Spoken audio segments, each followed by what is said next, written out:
Wel, yn sicr ddigon unwers mae rhywun wedi ddysgu. I beidio chymryd bywyd yn ganiataol.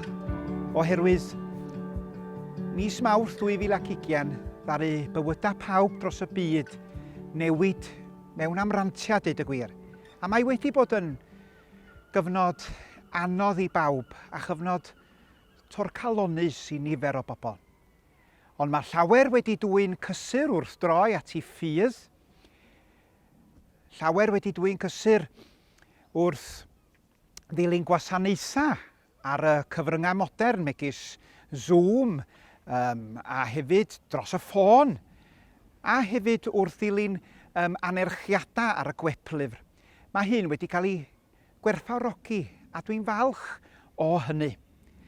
Dwi'n credu bod llawer o weinidogion a gweithwyr wedi cynnig y darpariaeth yma a mae hyn yn dangos hyblygrwydd, dangos y gallu i addasu yn sydyn. Mor anodd mae'r amser yma wedi bod i bawb, enbyd o anodd i bobl sydd wedi colli iechyd a cholli anwyliaid. Fel ym mhob argyfwng, mae cryfderau pobl yn dod i'r amlwg. A dwi'n credu bod llawer o bobl wedi cael cyfle i gysidro y gair yma cymuned a goblygiadau hynny.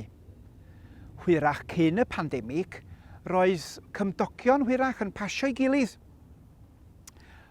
Ond ers cyfnodau y clo, sawl cyfnod clo, mae pobl wedi cael cyfle i feddwl be mae fod yn gymdogol wirioneddol yn olygu, yn enwedig i bobl sydd yn byw ar ben eu hunain.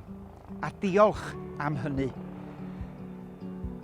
Fel mae 'na ddywediad Saesneg, we're not just ships passing in the night.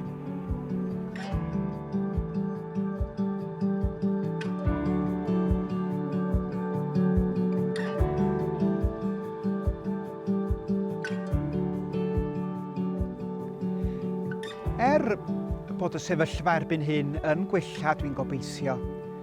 Does dim dwy waith bod yn cymdeithas ni wedi newid, a mae'n sefyll i reswm na fydd pethau yr union yr un fath ac oedden nhw cynt, byth eto.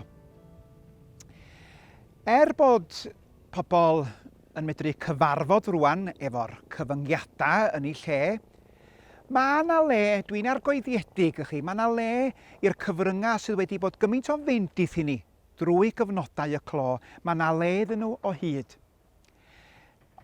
Os fedrai rhoi enghraifft i chi, y geia yma, os fydd hi'n drybeilig o oer, yn glawio, y gwynt, yn chwythu, fydda ni isio mynd i'r capal ar gyfer bob un, pwyllgor bob un cyfarfod yn ystod y geia, neu weithiau rach fydda ni'n falch iawn o aros yn y tŷ, yn gynnas a chlyd, a rhoi y cyfuddiadur ymlaen a medru pwyllgora felly.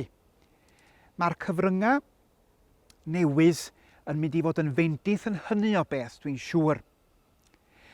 Hefyd, mae rhaid i ni gofio bod yna rhai pobl sydd ddim wedi medru presennoli hunan yn y capal am gyfnod hir oherwydd wahanol resymau.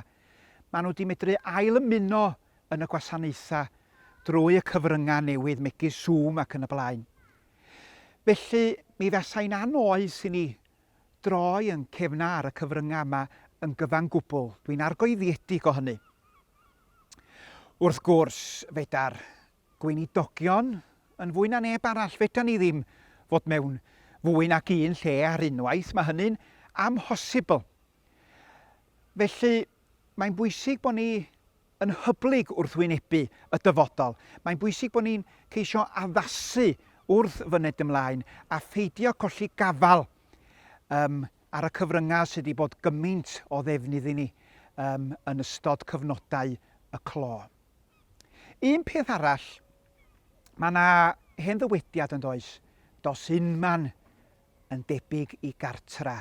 A mi ydw i, fel llawer iawn o bobl, yn ystod y flwyddyn a mwy dwytha yma, wedi cael cyfle i ail ddarganfod hynny, oherwydd bod ni wedi gorfod bod adra am gymaint o amser, ail ddarganfod mor bwysig yw'r aelwyd.